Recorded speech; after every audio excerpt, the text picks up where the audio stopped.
Cloud. Good evening. It is June 2nd, 2026. I'm Glenda Carlin, and and on Facebook, I'm found Glenda Carlin Busick, Busick. But my maiden name's Carlin, so I kind of go with that now. My late husband's passed. So, uh, as we came in tonight, I heard that the link I had put in an email wasn't working. And so each of the people that showed up, like God Lynn, God Ed, God Danelle, God Debbie, they had to go back and look in another past email, or I give them Zoom meeting ID number and they type that in, right? But what that's helping us all do is things don't always go how we plan. And and when they're not going how we planned, that's an opportunity to practice or be aware. That awareness, that capital A awareness, or that awareness is aware how you feel, how you're feeling about this, and versus, oh, I'm just going to go search another email. You're looking at what those thoughts are going on in your mind, and you're aware whether you're gluing onto them and making a little story about stuff. You know what I mean? So it's just really really a practice of awareness of how you're feeling. And it proves your dedication and effort, this effort to be together, because there's a synergy in being together. It's just so beautiful. So that kind of brings up, I'm just kind of going with the flow here, this synergy.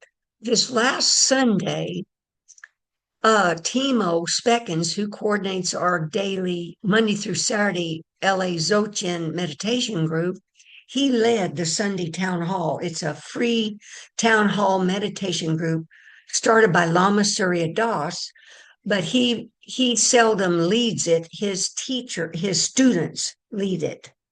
And so last Sunday, Timo did.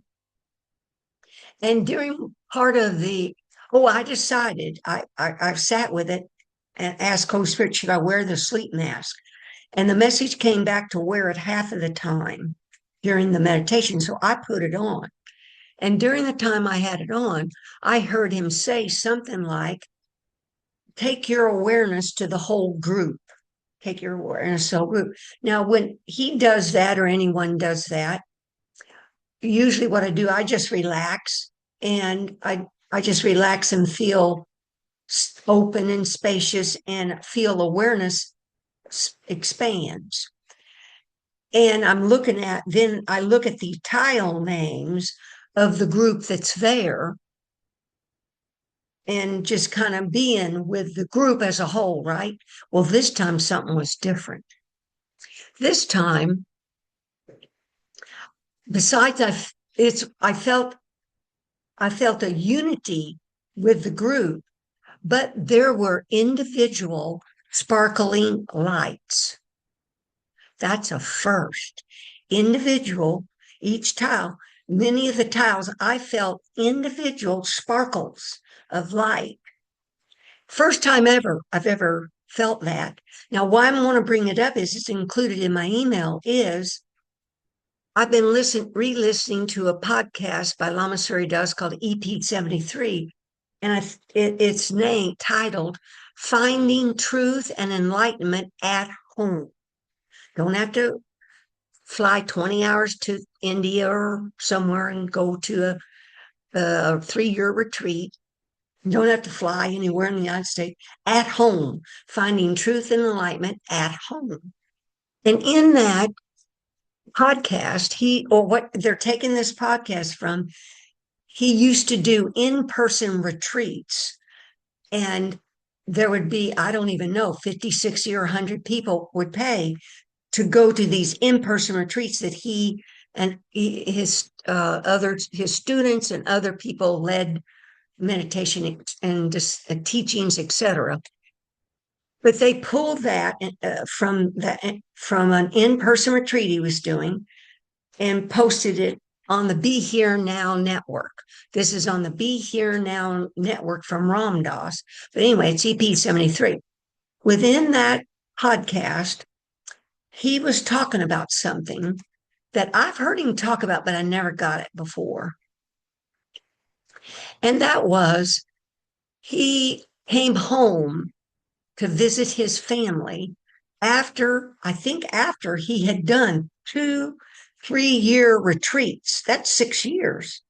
He came home and was visiting, and his brother, he was visiting with his brother, and his brother, I got to remember, said something like, "You're yourself, but just more of it." Now let's see what it was. This part, I want to get it here. I want to get this. What he said to him. See, this is his brother who's not seen him really. And I don't know if he visited any. Oh no, these retreats, but 6 years maybe. And the brother says, um, "I see you're yourself, but I can't believe I can. But more of it." Let's see what it was. Oh, that's what in this printout that I put.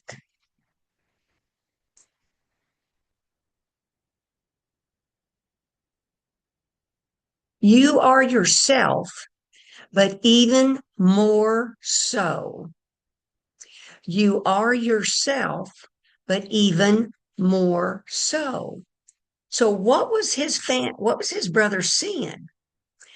And so I just was sitting with that, and I realized,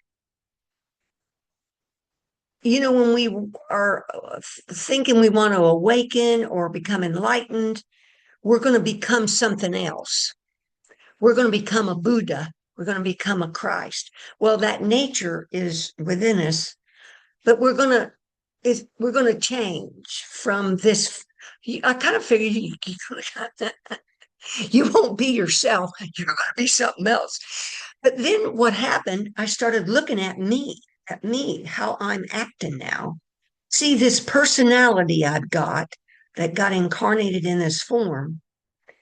Each of you have a unique personality, unique characteristics that are unique to you. We're not giving up those things in this transformation of remembering our true nature is this light nature. But what happens is when this light is unfolding and being unveiled, it's sparkling. So what's happening? All these characteristics of your personality in this human form, they get enhanced. And enhanced, I mean, like, you're more natural, you're more spontaneous. Just think about that. More in the moment, spontaneous. You're catching when you're in the past or the future, you come back to the now. So you are yourself, but even more so. You're just more, you're awake. You're awake to this experience of this human form. And see, and so, in that podcast, he teaches about not we, and I realize I've done it. I've thought this way. I used to go to this group. I forget, it was like a prana healing group. I forget the name of it. And all of them, everybody was told to dress in white when you went to this like weekend retreat.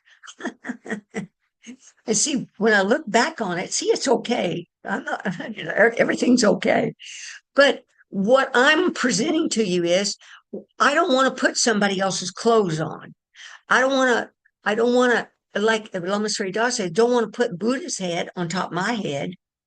That's just a two-headed, gargoyle or something, a mutant or something.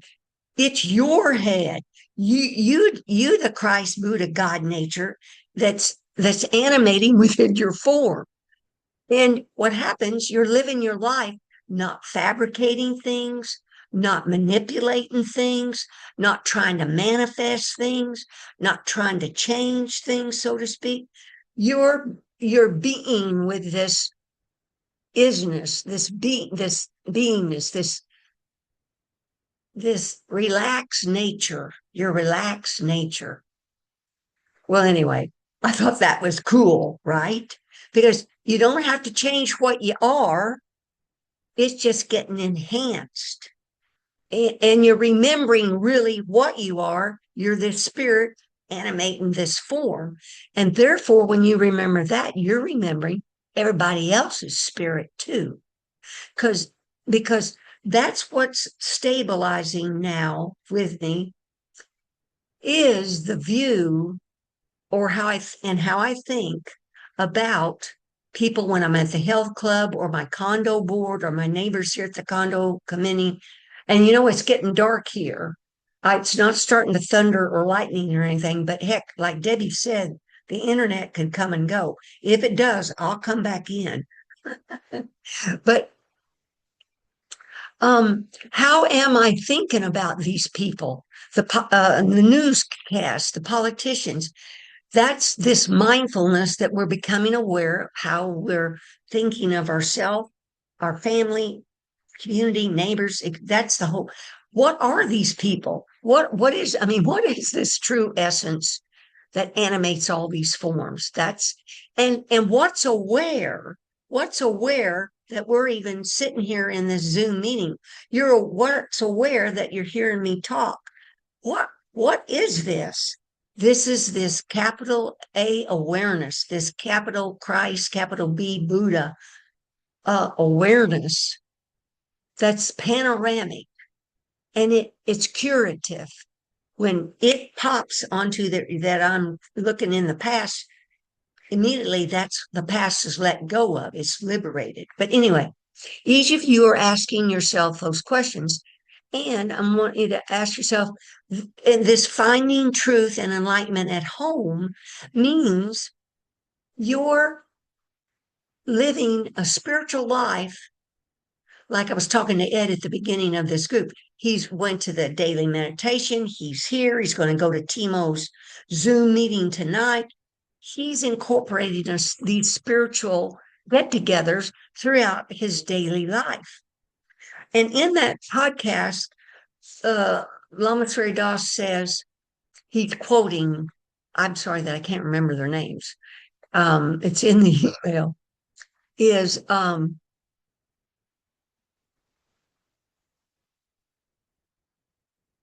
let's see, is what is the thing? Oh, this about the practice is meditation makes you more accident prone. Now, accident prone means when in awakening is like an accident. You can't fabricate it, but your spiritual practice and meditation makes you accident prone, right? I mean, it's beautiful. I'll quote a couple more things that were in that podcast. We are all Buddhas. We only have to awaken to that to realize who we are. And another big thing before I finish with this EP 73, in it, LSD talked about one of his gurus, KULU Rinpoche, asked him, what did he meditate on when he meditated? And Lama Surya Das, at that time, it just Jeffrey Miller said, my breath and how I feel. And this guru said to him, what are you going to meditate on when you stop breathing? What are you going to meditate on when you stop breathing? Now, see, write that down, sit with that, because that's why we're practicing as often as we can during the day, seeing through, being through, cutting through these images to see the clear light of spirit that they are, or thinking of them as spirit. Every time you do that, you've paused and bead with your natural essence, this clear light, this purity of spirit. So when you die, at that moment of death, you've trained enough about it, you're able to talk to yourself because the body's still there for a bit. The body dies, but then the mind's there, the mental mind's there. You can direct that mind to go to the light, see the light, talk to yourself, and you go to the light. That's a moment you can instantly be fully enlightened, meaning filled with this clear light. Your form, mind, body continuum, completely filled with God's presence, which is clear light. Or it can show up as this pure blackness. But anyway, and so Surya asked that in group people, what is aware? What is meditating? What is meditating at time of death? Who or what is meditating or experiencing? What is mindful? And he asks, whenever you go outside and you're walking around, recognize in that outside environment, it's easier to access this right brain spiritual side of your mind. And that right brain spiritual side is more like your inner child, this child that is just present in the moment, just in the moment. And it's kind of like in awe, like, what's that? Look at that. What's going on here? It's in the moment. It's fresh. It's awake. That little child's awake and alert. That's this mindfulness that you're unveiling and practicing with. Okay, now that enough of now the main topics of tonight's teachings were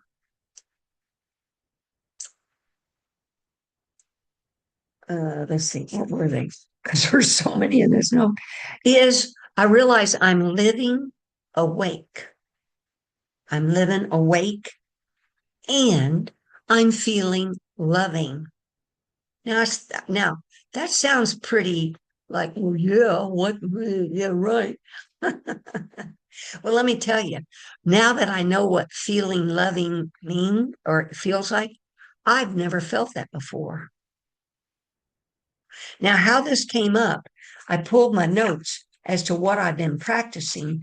And I think I covered a little bit last week, was something Alan Watts said, where it was, you can't really love yourself until you love all the other objects out there. I'm going to repeat that.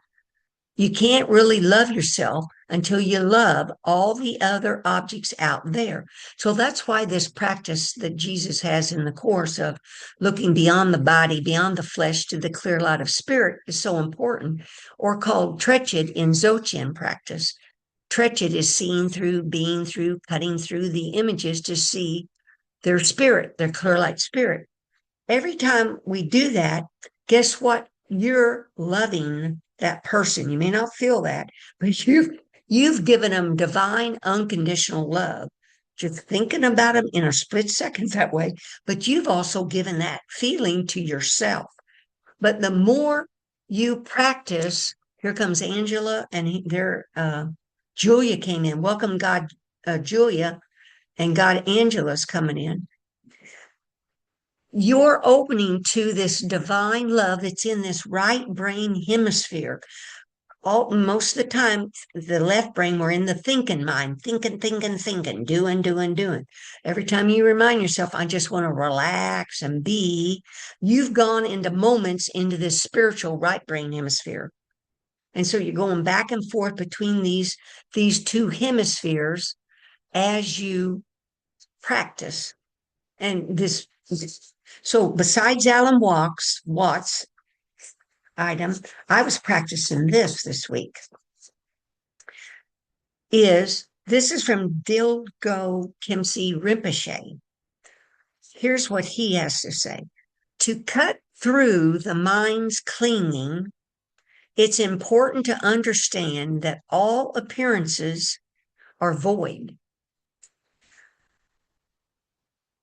Like the appearance of water in a mirage. I'm going to repeat all this when I'm done. But beautiful forms are of no benefit to the mind, nor can ugly forms harm it in any way. Now, see what I like about these statements these holy enlightened beings are saying in this Tibetan Buddhist frame. They're just giving me a whole nother condensed lines to consider with the Course. It supplements it and allows me to get deeper, understand deeper what the Course was trying to teach. But here's what this was again: to cut through the mind's clinging. See, the mind clings to these forms, all these appearances we see out here. It is important to understand that all appearances are void, like the appearance of water in a mirage. Now, what I did, I printed this out. Well, first I hand wrote this out. Oh, well, I hand wrote this one out, and I'd carry it around. And I would sit with it in my chair. And when I wake up in the morning in bed, this last week, since 5:30, May 30th, and it took me 2 or 3 days, or maybe four, I can't quite remember, where I could then say these words and phrases and then completely say this to myself. But as I was learning it, what I would do would be take a phrase, I'd put that sleep mask on, and then this is called investigate. Oh, I'm going to go back a minute to that EP 73 podcast Lama Surya Das did. When he was in one of these, when he was in India, or one of the, I'm not sure if it was a retreat environment, somebody put a microphone before some holy enlightened guru and asked him something like, what's the most important thing to do in this transcendence of ascending, remembering we're this clear light spirit? And that holy enlightened being said, investigation. There was another word, but I forget it, but it meant investigation. Then it caused me to realize what the heck I've been doing, in particular, the last 6 months, and in particular, the last 3 months with that sleep mask. I will put that sleep mask on, and on purpose, I'm putting that sleep mask on because there's just this total blackness of God's presence. And there's such peace there and total silence, but God's presence. I can contemplate these truths, and I get understandings that just go to the core of my bone marrow because there's no distractions. So I realized I've been investigating these truths, checking them out. Do they fit for you? Do they fit? Instead of we all wearing the same white colored clothes or the same kind of shoes, fancy designer shoes or something, we are selecting clothes that we enjoy wearing, shoes that fit and are comfortable. We are our own unique Buddhas, your own unique Christ, own unique gods that are sparkling in as the self, the personality that we were born into this lifetime. But it's, to Angela and Julia, it's just enhanced. We're sparkling. This personality you have, it just gets enhanced. And you're just more alive, enlivened by the sparkle of the light and this vivaciousness and spontaneity of this God presence in the moment presence that you're living in. It gets all enhanced. But anyway, I would sit with these phrases until I was able to say this whole thing silently to myself. But the thing that really stuck to me is the part about all appearances are like water in a mirage. Now, wow, what does that tell you? They're not there. They're not there. They don't exist. I mean, because you're adjusting to that there's not your own image, separate self, but also these separate other image objects and tables and chairs and trees and water and all the stuff, and a separate universe, a separate world. You're slowly, but you can grasp it in a heartbeat like that, of this letting go of these false beliefs. That's what's the these obscurations that are veiling your Christ Buddha nature. You're letting them go. But at the same time you're letting them go, don't fall like I used to fall into, that nothing existed. And some people, not me, think, well, then nothing matters what I do. But oh, yes, it does, because what you sow, you reap. The cause and effect. that That's a fundamental law. Even though this is all a delusion and all a hologram, within the delusion, there's this karmic seeds.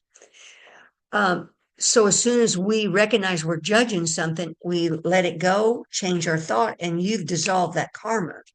You're not accumulating more karma. But anyway, I want to share about then you become even more considerate, more loving, because you're aware of the reality that this is all a hologram, a mirage, a magic show, and not getting so caught up in it and taking it so serious, etc. But yet you're loving, considerate, and thinking of these people as spirit. I mean, and the next part of this last thing, beautiful forms are of no benefit to the mind, nor can ugly forms harm it in any way. Because I think one time I was talking to one of you, and I won't say who to protect the innocent, they felt the presence of some spirit that was trying to kind of voodoo them, send them some negative stuff. Well, as soon as you recognize that, you just let that go. And immediately, best to not identify who you think it's coming from, because then you're labeling that person. And before you know it, you're into a whole bunch of judgments on them, and they don't even know what you're judging them. You're hurting yourself, not them.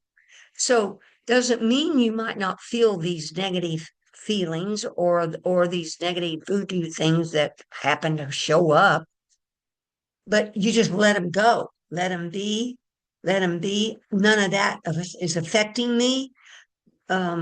Use your proofs within the course or within the Dharma.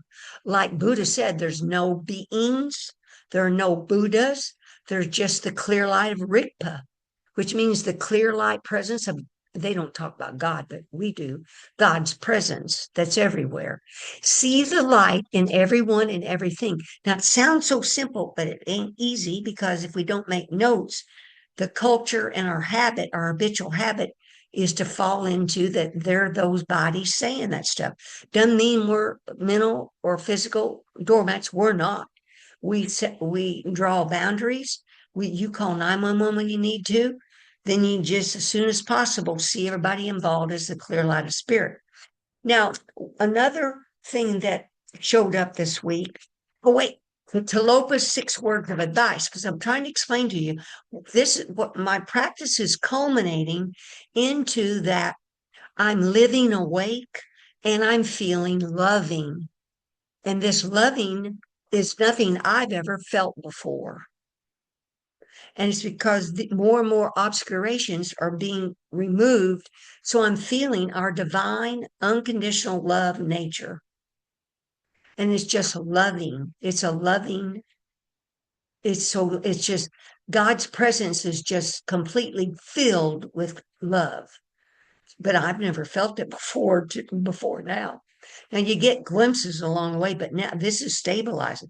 This is, and it stabilizing into feeling this loving feeling. But more than that, I feel loving towards towards people that I would have used to judge, like a politician, or let's say a board member that does something odd, because it's a knee-jerk reaction to anything that gets odd or could be seemed ugly or divisive or screamy, to start labeling immediately. But your natural Christ, Buddha, God nature is being unveiled, where then you see through that they're just overwhelmed. They're just consumed by these stories they're telling themselves, and they've been drawn into them, and they're reacting to their own, like we've talked about, their own feelings and their own thoughts, because where they have labeled things, because that's how the mind works. If we're asleep, that mind works that way, gluing judgments and evaluations together to make stories about people and events, etc. But beyond this, Talopa's 6 words of advice that I sent you an email later last week about, so you could print it out and carry it around.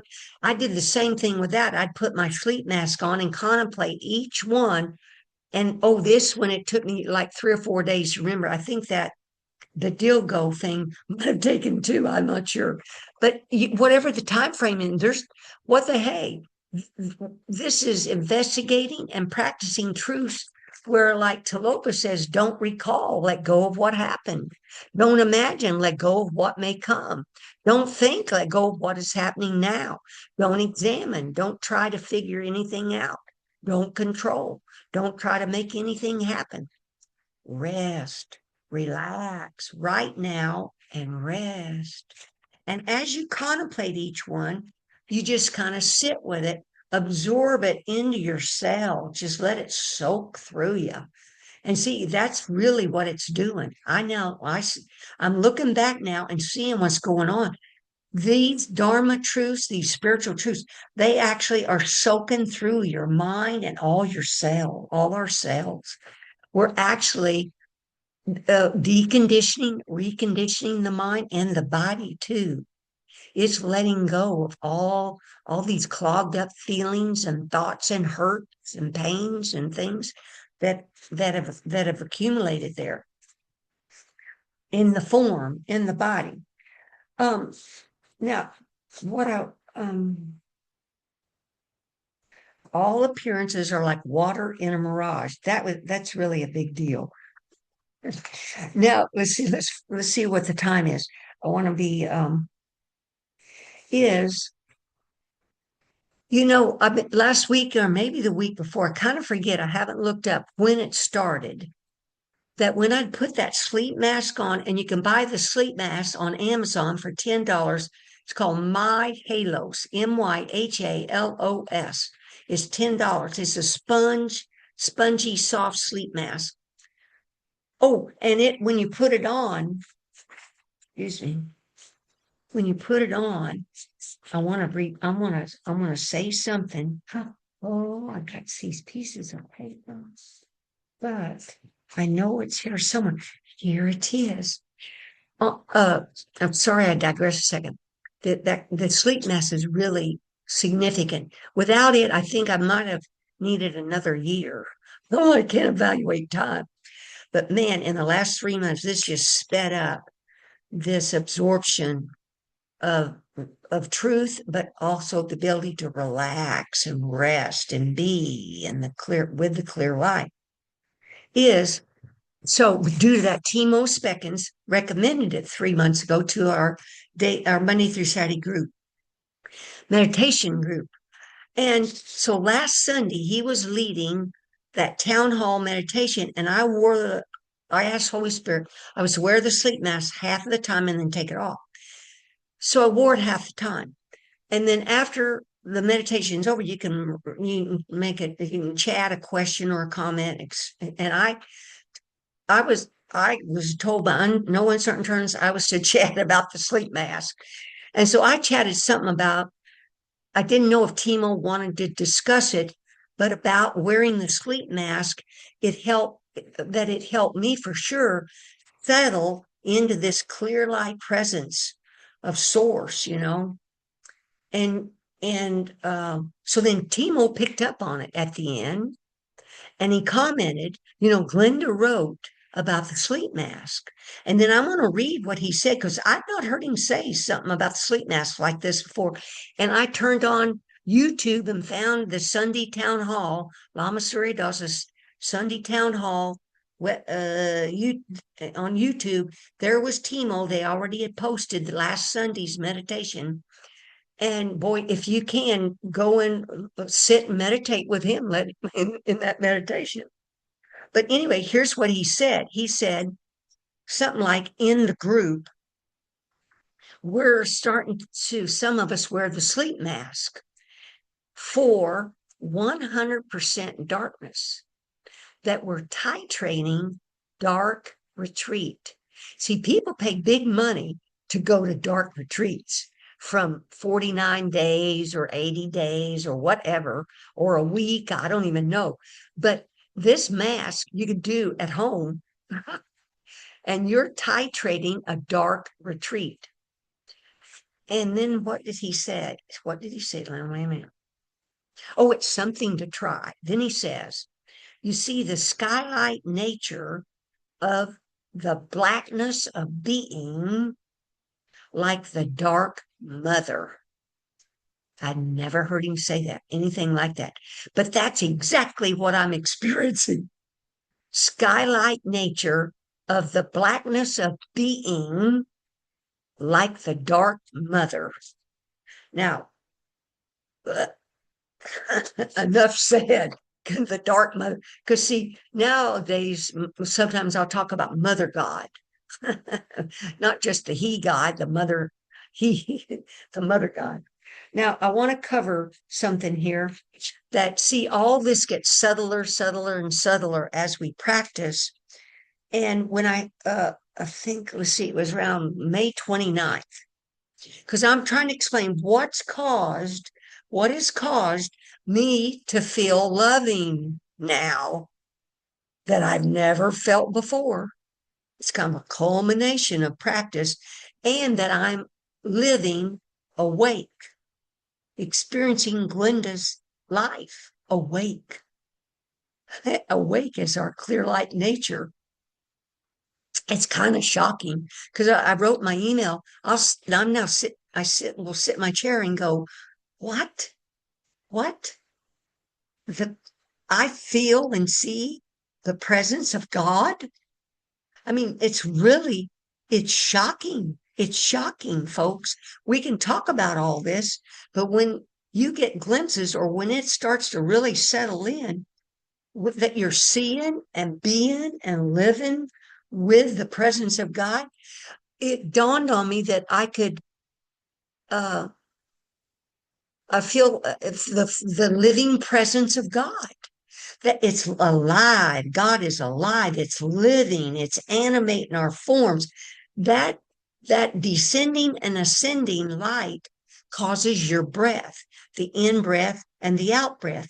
Without the great ray light coming in and going out, you would not have breath, in and out breath. You would not be alive. You are not experiencing this life. But the descending and ascending light, it's alive. It's ecstatic. It's spontaneous. That's why it's got this glow to it, this luminosity to it. It's totally creative, it's totally in the now, more than the now, just with it. Just with it. And that's your essence. That's your essence. Everything's essence experiencing this physical world. But anyway, last May 30th, May 29th, which must have been a Friday, I woke up around 4:30. I'm reading my notes, and I decided to wear the sleep mask. And I put it on. I forgot to tell you about the forgotten song. So what's been happening prior to last that maybe Friday, for maybe 2 weeks, I would talk to you about when I would have the sleep mask on, that darkness, oh, it's just God's presence. I just go, oh, God's presence. And would find myself just going, I love you. I love you. I love you. I'm not kidding. I love you. And before I would know it, the I love yous would take off on their own. They'd be singing together. I love you. I love you. I love you. I love you. And then it would change to love, love, love, love. Then it changed to ah, ah, ah. And I would explain to y'all, it's like a symphony. It's singing. It's singing. And I'm embarrassed. In A Course of Miracles, in chapter 21, is Jesus's called forgotten song. And I realized I'm experiencing the forgotten song, the hymn of love that the Son sings to the Father still. I'm not kidding. It was like, what? What? That Jesus is writing about all of this. So I'm going to just quote a little bit about this. Is in chapter 21, section introduction, forgotten songs, the first section. It's just so beautiful. The forgotten song. Now let's see, I'll just read from the book because I had notes here. Listen, Jesus says, perhaps you catch a hint of an ancient state not quite forgotten, dim perhaps, and yet not altogether unfamiliar. And I think I even used with y'all the word familiar. Something's familiar here. And it would bring tears to my eyes.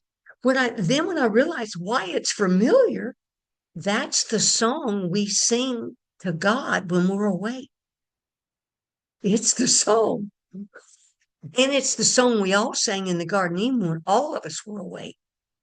And then I'll just read. So the notes are nothing, yet you have kept them with you, not for themselves, but as a soft reminder of what would make you weep if you remembered how dear it was to you.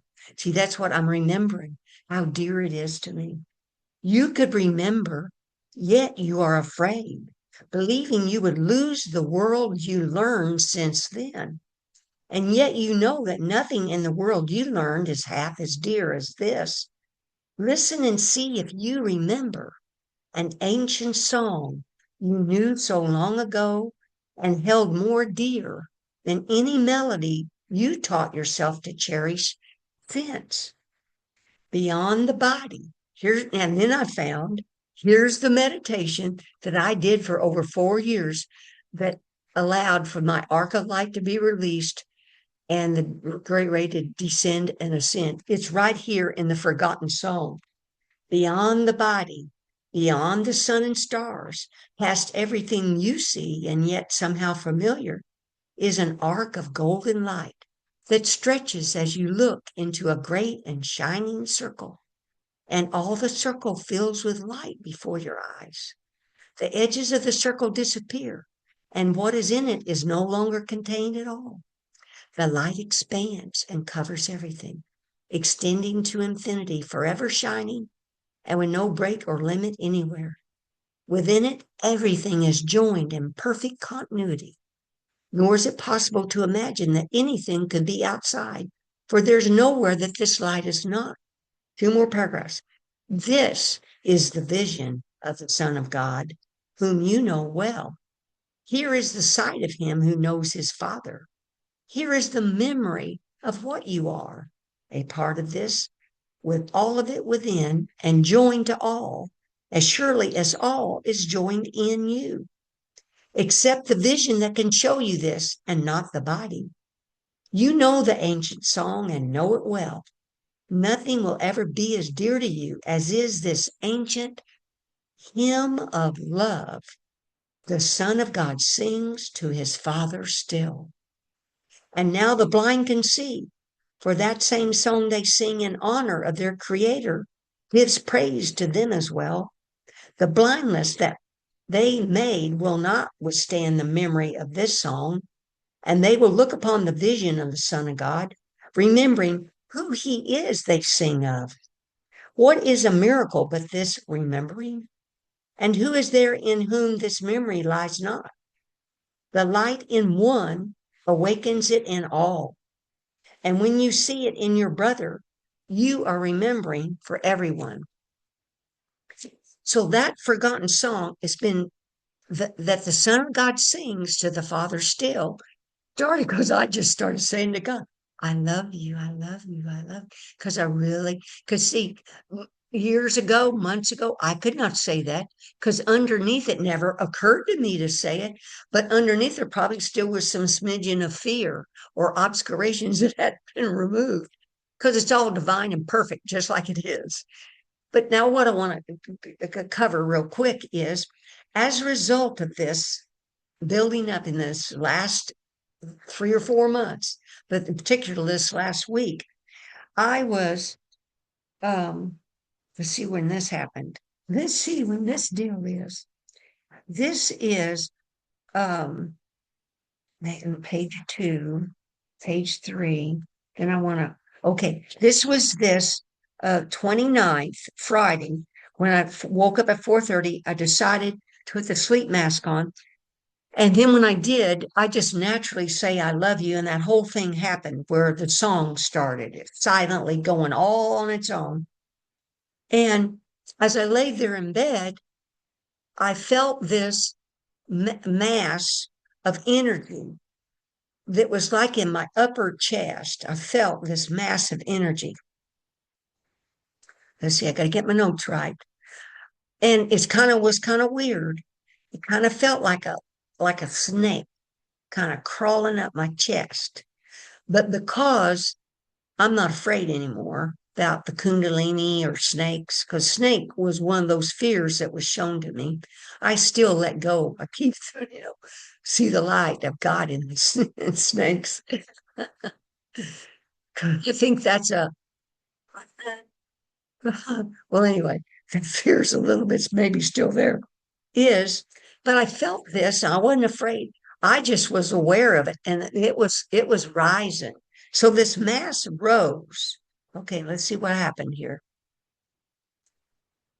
It moved through, I'm just going to read, through my neck and head and rocketed out of my head. So this energy, it just left. It came up. Remember the Padmasambhava? Oh, darn, I don't have the picture. Where the little rockets beside the head, where all these obscurations are getting rocketed off to clear light of God's presence. But after a few minutes, this energy had moved through my hand, rocketed out. Okay, I felt a soft, loving mass move down. Okay, here's what happens. So I feel in this mass right then was in my chest, and it came out and it rocketed. It left. I knew it was going to the primordial ground, this origin of all things. And then soft energy comes back in through my form. But then, but then I'm just laying there. And in my solar plexus chakra area, which is between the navel and the rib cage, I felt a mass of energy again. And lo and behold, that energy started moving back up, moving again. And I just watch it. I'm just watching it. And it rockets and it leaves. Long story short, this and the energy will come back down. It's like earth, physical beliefs or something is being rising and being let go of. And then the clear light of presence, God's presence comes and soaks and comes back through my form, down through my whole form. Then the mass of whatever needs to be released is back in my solar plexus. This goes on 9 or 10 times. I am not kidding you. And at one point I go, wow, there's something really big that I'm letting go of. This taken a while. Well, what I realized happened after this finished is it was the universe. Holy Spirit had broken to me.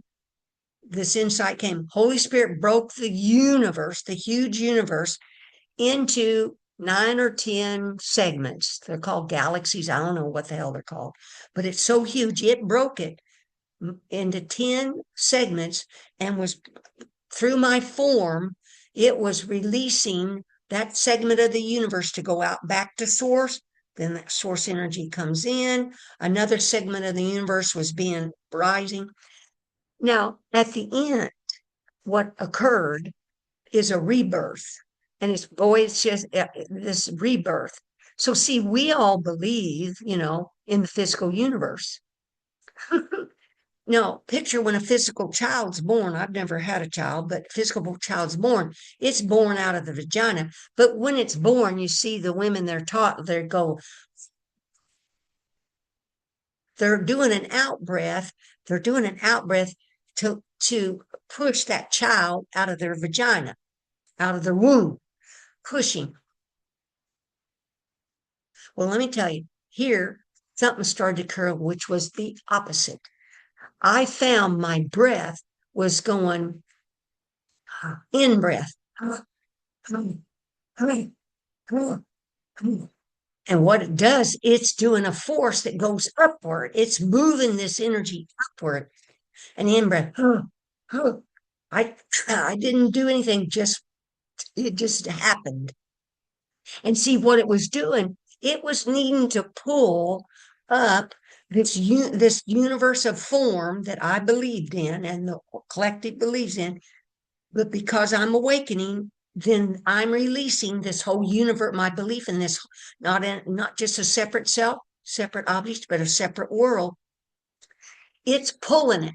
It's pulling this last one and to eject it out of the head back to the groundless ground, back to the origin of all things, back to where it's created in its purity. So it was being reborn back, the universe through me was being reborn back to its purity, its pure nature. Duh.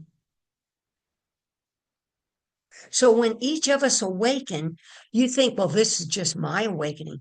No, sir, we do. You're helping the whole collective awaken. There's so much going on. Picture 8 billion people, and you all are practicing truths to help awaken to your Buddha, Christ, God nature. The magnitude of what you're doing, I can't even grasp. It's so huge, and you may think, oh, nothing's changing. Well, it's either the same old stuff or what. Well, I mean, moment by moment, things change and they are softening, they are changing. The ego mind will just concentrate on when you do something inappropriate or something. But in general, wow, the magnitude of what each of you are doing, I want to thank you. It's huge. It's huge. And for us to come together as a group like this, the synergy is unbelievable. I don't even know how unbelievable it is. So any group Zoom group you go to or an in-meeting group you go to, you're affecting this change of of a person letting go of their obscurations, their dualistic thoughts of separation from God, their brothers, and their self, to remember their true clear light nature. I applaud you all. Thank you very much. Oh, good. We're at 7:59. I had no idea. Oh, I want to cover something else. Oh my God. Because we didn't start till about 6 after. So, how does this affect your daily life? Good signs that you're more loving, you're more considerate, you're more empathetic, and you're awake. You're not missing an opportunity to be just rest or be with something like the sunset, be with a bird sound, you know, just experiencing your life. But for me, in practicality, I'll do a real quick. Holy Spirit, help me here. Get this short. So I belong to this condo board here, and there's two 5-story condominium buildings. Each one's about 200 by 80 feet wide, about 18,000 square feet on top of each building, and it's a flat roof. Got a steel reinforced concrete roof, but there's kind of a polyurethane foam or some kind of membrane on it. Well, it's 29 years old. And the prior boards kicked the can down the road, didn't address when this would need to be replaced or whatever, and didn't charge appropriate HOA fees to cover this cost, of this replacement cost, right? So the current board, we're within 1 year to 2 years of needing this roof replaced. Thankfully, there's no leaks, but it's marginal. So I'm participating in helping getting some bids. And how this all unfolded was I knew of one company called Keystone that can be a consultant to supervise the whole deal and find you 7 to 10 qualified bidders. But there's another company I didn't know about called Hodge, Hodge, Construction and Consultant Management. But one of my fellow board members knew the name and gave me the name, and I agreed to research that company and Keystone about their services right up before the board. I called that Hodge company and actually talked to the man that owned it and founded it 50 years ago, still there. And he sent his rep out no cost to inspect the roof. And don't you know, that guy brought a roofing contractor with him. I didn't do it, he brought him. Long story short, I asked that man to produce an estimate because he looked at that roof. He's been in the business. He owns it, and he's the third generation of that business. Weedman Roofing, it's called. And so he's seen these roofs, And they can, boy, these people, you know how you can see a truth and you know a truth, or you go look at something, you go, oh, I know what that did. He knew exactly this roof needed to be replaced. It was just a matter of, you know, mm, if you're going to waste some money trying to repair a band-aid, or if you're going to do the roof. He did a proposal. I received, that was maybe 10 days ago, that it took this before I got this estimate. I got the estimate today. And within the estimate, oh, wait, let me clarify. So a couple other board members, they're getting roofing estimates. And one roofing estimate had come in at $576,000 for both roofs. Well, this guy's estimate was $372,000. Now, see, I haven't compared them apples to apples to know, if they each include ACs and what they're including labor to remove the old roof and what they're going to be reinstalling. But yet, this bid was still was a good price. But within it, he had two options to upgrade this two-ply membrane they're going to put down after they put insulation board and vapor barrier, blah blah. And luckily, I was in the so-called manufacturing and construction industry, and I sort of have an idea of some of this. Luckily, not much, just a little. But do you know I wrote him back some questions wanting to know if we did the option number one upgrade, how much longer would the roof would that last? And then if we do option number three, how long would that last? I'm just asking, and will it change the warranty and et cetera? And he wrote back that he had contacted a firm called Polyglass that manufactures this membrane. And he was asking them if there was any way they had, did I write this up? Yes. Let's see what he asked them. He asked them, oh, no, I didn't type that up. He asked them, due to the largeness of our two buildings, was there any way they could combine one of these other special thicker membrane and not charge us extra, not charge us $36,000? I'm not kidding you, it was $36,000, this option.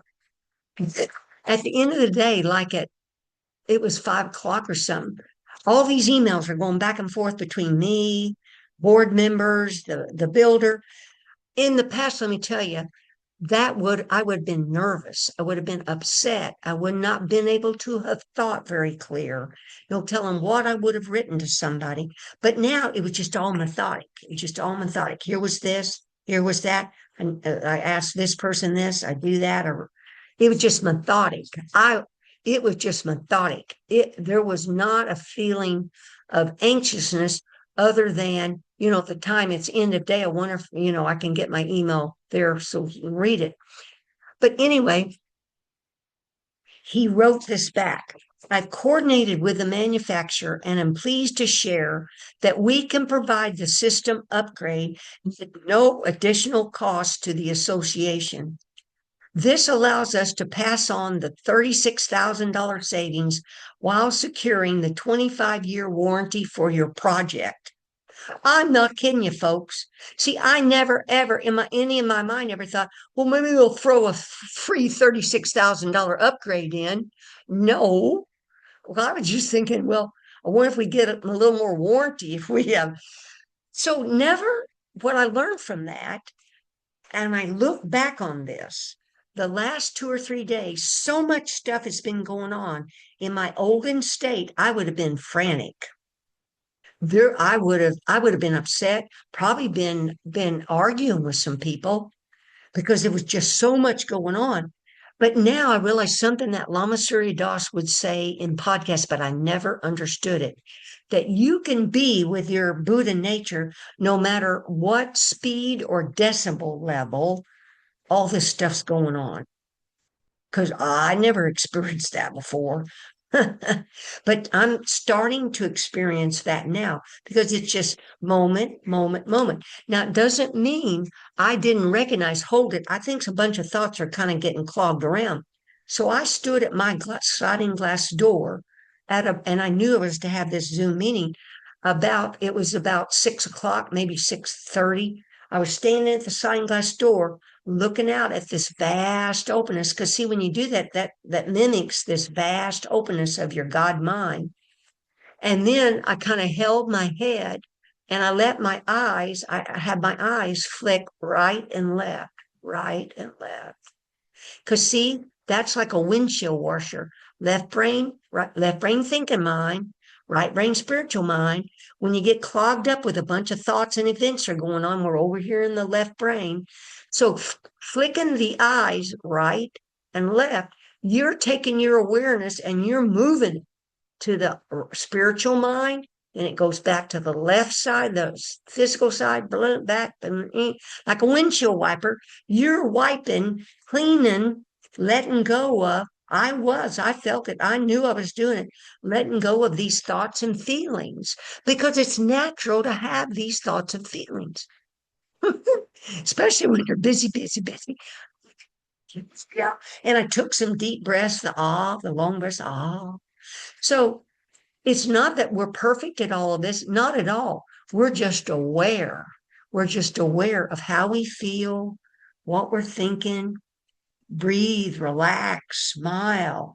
What's that saying Lama Roger Walsh would say? And I would say to you, uh, when in doubt, relax.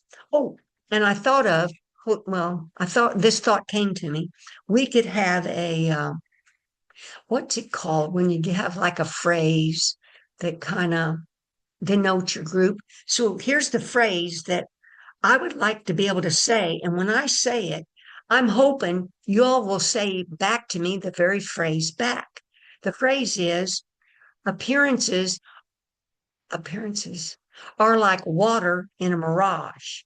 So when I say appearances are like water in a mirage, I'm hoping someday, next 2 or 3 Tuesdays, that I see all your faces, many of your faces going, all appearances are mirages in water. You're repeating it back to me. That's our mantra for my Zoom group. I'm gonna start putting that in. That's our mantra. All all appearances are like water in a mirage. I love you all. Thank you, thank you, thank you for being here. I tell you, it means so much. Lynn, thank you so much. She has a busy life. She still works. She's a retired teacher, but still works, got a family. Each of you that come out here, Angela's got a family and a partner, and Danelle's a nurse, and Debbie's got a life, and Julia's got a life, and had just had hip surgery. Oh, and Danelle had her eye surgery, and a family, and Ed's got his life and what's going on. But it so matters that you're here because I just feel a connection with you, and it helps me. It helps me when you shake your head or you go, oh, or no. I love you all so much. Bye, Lynn. Thank you, honey. Thanks for coming out. Thank you. Now, because we've gone over, I'm just going to stop the recording now and we can stay in chat. Thank you. Thank you for coming out. Record. Stop recording.